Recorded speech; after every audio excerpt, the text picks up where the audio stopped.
దయచేసి న్యూస్లోకి వెళ్లే ముందు ఈ వీడియోని లైక్ చేయండి, ఛానల్ని సబ్స్క్రైబ్ చేసుకొని చూసే ప్రయత్నం చేయండి.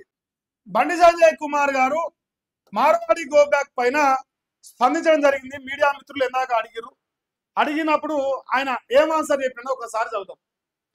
మార్వాడి గో బ్యాక్ వాళ్ళు తెలంగాణలో వ్యాపారం చేస్తే తప్పేంటి అనే ప్రశ్న ఫస్ట్ ఆయన నుంచి వచ్చింది. తర్వాత ఆ మూడు పార్టీలు కుట్ర చేస్తున్నాయి. ఏమంటున్నాడంటే ఆయన కమ్యూనిస్టు, సిపిఐ సిపిఎం ఏదో వేసుకోండి, కమ్యూనిస్టు, కాంగ్రెస్, అదే రకంగా ఎంఐఎం, ఈ మూడు ప్రస్తుతానికి పొత్తులో ఉన్నాయి. ఒకటేమో దొంగ పొత్తు, ఇదేమో డైరెక్ట్ పొత్తు. ఈ పొత్తులో ఉన్న పార్టీలు కుట్ర చేస్తా ఉందని చెప్పేసి బండి సంజయ్ గారు ఇలా మాట్లాడడం జరిగింది మార్వాడి గో బ్యాక్ పైన. ఆయన అడిగిన ప్రశ్న ఇందాక యూసఫ్ గూడలో తిరంగా యాత్ర చేసుకుంటా కార్యకర్తలతో నడుస్తా ఉన్న సందర్భంగా ఒక ప్రెస్ మీట్ లెక్క పెడితే మాట్లాడాడు. ఇక మిగతా విషయాలు మాట్లాడదాం. ఆ మూడు పార్టీ కుట్ర చేస్తున్నా ఆ మూడు పార్టీలు అయ్యాట. హిందూ సమాజాన్ని చీల్చే ప్రయత్నం చేస్తారు, హిందూ సమాజాన్ని చీల్చే ప్రయత్నం చేస్తారు. ఎందుకంటే మార్వాడీలు ప్రధానంగా హిందువుల్లో ఐకమత్యం కలిగిన ఆ వ్యక్తులుగా ఉన్నారు. ప్రధానంగా వాళ్ళు బీజేపీ వైపు మొగ్గు చూపుతా ఉన్నారు, ప్రధానంగా హిందువుల కల్చర్ పైన మొగ్గు చూపుతా ఉంటారు అని చెప్పేసి మాట్లాడుతూ హిందువులను విభజించే కుట్ర చేస్తారు వీళ్ళు. ఎందుకంటే ఇగో ఈయన సెక్యులరే, ఈయన సెక్యులరే, ఈయన సెక్యులరే, దొంగ సెక్యులర్లు ముగ్గురు కావటని చెప్పేసి మాట్లాడారు. ఈ అర్హత నాకు, ఈ అంశం పైన మాట్లాడే అర్హత నాకు, ఎందుకంటే నీకు మార్వాడి గో బ్యాక్ పొద్దుగాల నేను మద్దతు ఇస్తాను. నిన్న మద్దతు ఇస్తూనే ఇంకో వాక్యాలు కూడా చేసిన, దాన్ని కూడా రిప్లై ఇస్తాం. ఇప్పుడు హిందూ సమాజాన్ని కూల్చే ఎవడగా చీల్చే ప్రయత్నం జరుగుతుందని బండి సంజయ్ గారు ఆలోచన. మన తెలంగాణ శాసనం స్పందించాలని నేను కోరుతాను. తెలంగాణ శాసనం స్పందించాలి ఈ వీడియో పైన ఖచ్చితంగా, ఎందుకంటే నేను మీకు మద్దతు ఇచ్చిన కాబట్టి.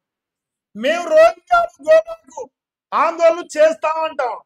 కేంద్ర మంత్రి బండి సంజయ్ హాజరు ఇంతవరకు రోహింగ్యాలు గో బ్యాక్ తో పాటు పాకిస్తానీలు కూడా గో బ్యాక్ అనే ఉద్యమం కూడా చేయాలి. అయితే ఇప్పుడు ఈ దేశంలో పుట్టిన ముస్లింలు, ఈ దేశంలో పెరిగిన ముస్లింలు ఈ కమ్యూనిస్టులు కానీ, ఎంఐఎంలు కానీ, కాంగ్రెస్ వాళ్ళని మద్దతు ఇస్తారు. నాకు తెలిసి మీరు మద్దతు ఇస్తారండి, ఓకే మద్దతు ఇచ్చుకోరు. కానీ ఈ దేశానికి సంబంధం లేని రోహింగ్యాలు గో బ్యాక్, ఇప్పుడు మార్వాడి గో బ్యాక్ అనే దానికి హిందువుల కల్చరు, ఒక కమ్మర అయినా ఒక కుమ్మర అయినా కుల వృత్తులు దెబ్బతింటున్నాయి కాబట్టి ఇక్కడ బతుకొచ్చినోడు మా మీదకి దాడి చేసిన దళిత బిడ్డ పైన మీరు దాన్ని ఖండించండి కూడా. కానీ ఇదే చిత్తశుద్ధి మీకుందా? నాకున్న చిత్తశుద్ధి మీకుందా? బండి సంజయ్ గారు మాట్లాడిన ప్రకారం ఇలా తెలంగాణ రాష్ట్రంలో, ఇలా తెలంగాణ హైదరాబాద్ నడిపొట్టి ఇవ్వాలి కరాటే కళ్యాణి పొద్దుగా నుంచి వీడియోలు వస్తారు. ఒక ముస్లిం పాకిస్తానీ ముస్లిము హైదరాబాద్ నడిపొట్టిన దాదాపు 10-15 సంవత్సరాలు ఇంకంతకంటే ఎక్కువనే అవుతుంది. ఆమెను పెళ్లి చేసుకుని 10 సంవత్సరాలు దాటాడు. ఒక హిందూ మహిళను లవ్ జిహాద్ గురి చేసి పెళ్లి చేసుకొని 10 ఏళ్ళు అవుతుంది. మళ్ళీ ఇంకొక అమ్మాయిని మన లవ్ జిహాద్ ఇచ్చేస్తాను. అసలు అది ఉట్లే మరి పుట్టే ఉట్లే అని చెప్పేసి ఆమెనే వాళ్ళ భార్య చెప్తాను, మనం చెప్తలేము. మరి బండి సంజయ్ గారు ఈ పాకిస్తాన్ గోబ్యాక్ అనే దానికి, లేదంటే రోహింగ్యాలు బంగ్లాదేశ్ కానీ ఇంకొక నుంచి కానీ హైదరాబాద్ లో ఒక చొరబాటుదారులను కూడా ఎడగొడడానికి మీరు మద్దతు ఇస్తారా? ఈ కమ్యూనిస్ట్ వాళ్ళు కానీ, కాంగ్రెస్ వాళ్ళు కానీ, ఎంఐఎం వాళ్ళు. నేను అడుగుతాను, బండి సంజయ్ గారు మాట్లాడిన దానికి మీరు మద్దతు ఇస్తారా? ఇలా ఎందుకంటే మీరు తెలంగాణ ఉద్యోగుల గురించే మారుతుగా. ఈ పాకిస్తాన్ వాడు తెలంగాణ ఉట్లే, పాకిస్తాన్ తెలంగాణ ఉట్లే, రోహింగ్యాలు తెలంగాణ ఉట్లే. మరి వాళ్లకు మీరు ఎట్లా మద్దతు ఇస్తారు? మద్దతు ఇయ్యాలని మీరు దాన్ని ఖండించాలి. శబాష్, బండి సంజయ్ గారు మాట్లాడిన దాంట్లో రోహింగ్యాలు గో బ్యాక్, అదే రకంగా పాకిస్తాన్ గో బ్యాక్ అని మీరు ఒప్పుకున్నట్టు ఒక వీడియో చేయాలి తెలంగాణ శాఖగా. ఆ తర్వాత మార్వాడి గో బ్యాక్ అని కూడా నేను మద్దతు ఇస్తాను. ఎందుకంటే ఇంకో పాయింట్, ఇప్పుడు ముస్లిం సోదరులు ఇప్పుడు తెలంగాణ రాష్ట్రంలో కుల వృత్తుల గురించి మాట్లాడారు. మార్వాడీలు ఊరికి వచ్చారు, అది నిజమే. వాళ్ళ ద్వారా మనకు అంతో ఇంతో ఏంది, ఊరికో షాప్ ఉంది, గల్లీకో షాప్ ఉంది. ఇప్పుడు నాకు గల్లీ కూడా గదే మార్వాడి షాప్ ఉంది, నేను ఒప్పుకుంటా. ఎందుకంటే నాకు నిజాయితీ ఉన్నాడు, ఒప్పుకుంటా. నేనేం పాయింట్ మాట్లాడుతున్నా, ఇప్పుడు చికెన్ మటన్ ఎవరు కొట్టాలి?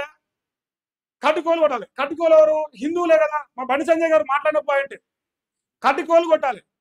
ఇలా హైదరాబాద్ లో మటన్ షాప్ పోతే హిందువులకు సంబంధించిన కట్టుకోల సోదరుడు ఉన్నాడా మటన్ షాప్ లా అని అడిగిండు. అంటే కుల వృత్తులను అడిగినాం కదా. కుల వృత్తులు మార్వాడుల అంశంలోనే వనికి వస్తుందా? అదే ముస్లింల అంశంలో వనికి రాదా?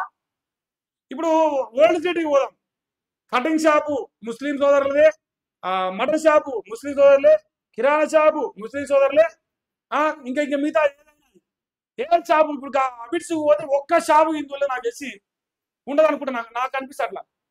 సో మరి ఆ విషయంలో కూడా ఈ మార్వాడి గోబ్యాక్ అని ఉద్యోగం చేసే వాళ్ళు స్పందించాలి. అంటే ఎందుకు వీళ్ళనే టార్గెట్ చేసిన దానికి ఆయన స్పందించండి.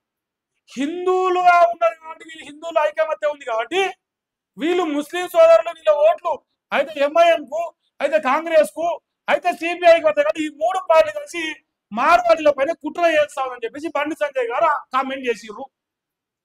ఇందులో లాజిక్ నిజమే అనిపిస్తాను కదా. నాకు వ్యతిరేకత, నా కోపం ఉండొచ్చు, నాకు వ్యతిరేకత ఉండొచ్చు, ఇంకేమైనా ఉండొచ్చు, విమర్శలు ప్రతి విమర్శలు ఉండొచ్చు. కాకపోతే ఆయన మాట్లాడతాడు లాజిక్ కదా. ఇదే హైదరాబాద్ లో మరి ఈ ముస్లిం సోదరుల వ్యాపారాల వల్ల హిందువులకు సంబంధించిన కులవృత్తులు దెబ్బతింటున్నావా? ఓన్లీ మార్వాడీల వల్ల దెబ్బతింటున్నాయా? మరి వాళ్ళెందుకు బెల్లం అయ్యారు, వీళ్ళెందుకు అల్లం అయ్యారు? ఈ తెలంగాణ షాంగు కానీ ఇంకోరు కానీ శబాష్ ఇప్పటివరకు మార్వాడి గోబ్యాక్ నీ కూడా సపోర్ట్ చేస్తావు ఒక రకంగా. ఎట్లా? అది న్యాయబద్ధంగా ఉంటే ఇప్పటి కూడా మద్దతు ఇస్తానంటానా. వీళ్ళందరికీ వ్యతిరేకంగానే మాట్లాడుతున్నా భవిష్యత్తులో. కానీ ఇది మీరు సపోర్ట్ చేస్తున్నా లేదా? అవగాహన భూగా అంటే సరిపోదు. అయితే అందరూ నిలబడాలి. ఇప్పుడు వేరే రాష్ట్రాలు మన బిడ్డలు బతురు ఏమంటారు, బతుకుతానికి వచ్చినట్టు బతే ఓకే, కానీ మన బతుకుల మీద కొడతారు, మన పైన దాడులు చేస్తున్నారు, దళితులు కొట్టిరంటారు కదా. మరి వీళ్ళు పోలీసుడికి పోయి ఒకరి మీద దెబ్బేయండి. ఇప్పుడు మీరు బతుకుంటే గ్రేటే, తెలంగాణ శావం కానీ ఇంకొక బతుకుంటే గ్రేటే. మరి వాళ్ళ మీద జరిగినప్పుడు గుర్తురాదా? అరే హిందువులు కొట్టిర్రా పై ముస్లిం సోదరు ఎట్లా కొడతారని అడిగిర్రా ఒకసారినా? 100 మందిని హిందువులను ఈ రోజు కూడా హైదరాబాద్ అడిగొట్టినా ఏ చిన్న పంచాయతీ అయినా కొడతారు, ఏ చిన్న పంచాయతీ అయినా. ఇక్కడ దళిత బిడ్డ వరకు మాత్రమే ఐకమత్యం వచ్చిందా? ఓకే, దానికి రావడం సంతోషం. దీనికి ఎందుకు రాదంటున్నా. పాకిస్తానీ ముస్లింల మీద, రోహింగ్యాల మీద వీరందరూ ఇప్పుడు దళితుడైనా ఏదైనా అందరూ హిందువులే కదా.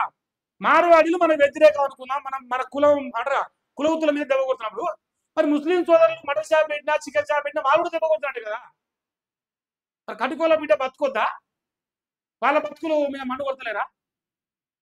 దాని జోలొద్దు. సో అందుకే బండి సంజయ్ గారు ఒకటే కామెంట్ చేయండి, 3 పార్టీలు కలిసి మార్వాడి బిడ్డలు ప్రధానంగా హిందువులకు ఓటేస్తారు, కుట్ర జరిగింది, కుట్ర చేస్తున్నారు, హిందువులు విభజించాలి, విభజించడం ద్వారా 4 ఓట్లు తక్కువ పడితే మేము బెనిఫిట్ కావచ్చు అని 3 పార్టీలు కుట్ర చేస్తున్నారు అంటాను. సో నేను మార్వాడి గోబ్యాక్ అనే దానికి మద్దతు ఇస్తున్నా, అదే రకంగా బండి సంజయ్ గారు మాట్లాడిన దానికి కూడా మద్దతు ఇస్తాను, రెండింటికి మద్దతు ఇస్తాను. అయితే 2 మంచిగా 2 చెడే కావాలి అంతే. ఒకటి మంచి, ఒకటి చెడే. ఆయన అడిగింది కరెక్ట్ కదా. రోహింగ్యా గోబ్యాక్ అన్నాం, పాకిస్తానీ ముస్లిం గోబ్యాక్ అన్నాం. ఆల్రెడీ మన ఆపరేషన్ సింధూర్ జరిగినప్పుడు హైదరాబాద్ లో రోహింగ్యాలు ఉన్నారని అలా కాంగ్రెస్ పార్టీ ఆయన పేరేం పేరా శేర్లింగంపల్లి ఎమ్మెల్యే అరికెంపూడి గాంధీ ఏం చెప్పిండు, రోహింగ్యాలకు, బంగ్లాదేశ్ వాళ్ళకు, అదే రకంగా పాకిస్తాన్ అందరూ కూర్చొని మీ ఇది రాష్ట్రమే మీది, అవసరమైతే మీకు రేషన్ కార్డు ఇంకో కార్డు ఇస్తామని చెప్పిండు. ఎవరన్నా పాకిస్తాన్ గడ్డిస్తారా అని చెప్పేసి తెలంగాణ శామారంట. ఆ వీడియో అందరూ చూడలేదా? లేదంటే మీరు నాకు చెప్పి రేపు పొద్దున్న ప్లే చేస్తా. అరికెంపూడి గాంధీని ఇప్పుడు ప్రశ్నించిర్రా, ఎట్లిస్తారో మీరు ఆ రోహింగ్యాలకు పాకిస్తాన్ అడిగిరా? మార్వాడీల విషయంలో ఎందుకు ఐకమత్యం అయ్యారనే దానికి బండి సంజయ్ గారు మాట్లాడడానికి నీ కౌంటర్ కి 100% స్వాగతిస్తా ఉన్నా. మంచి లాజిక్ పాయింట్ మాట్లాడు. మా బండి అన్న చాలా రోజుల తర్వాత నాకు ఈ పాయింట్ లో చాలా లాజిక్ గా మాట్లాడు. ఇది తప్ప అయితే ఇది తప్పే, ఇది తప్పు, ఇది రైట్ అయితే ఇది కూడా రైటే, అంతేనా కదా. సో నా స్టాండ్ ఇదే. బండి సంజయ్ గారు మాట్లాడిన దానిపైన మీ పూర్తి స్థాయిలో తెలియజేసే ప్రయత్నం చేసిన. ఈ కార్యక్రమం జరిగింది ఇందాక దాకా.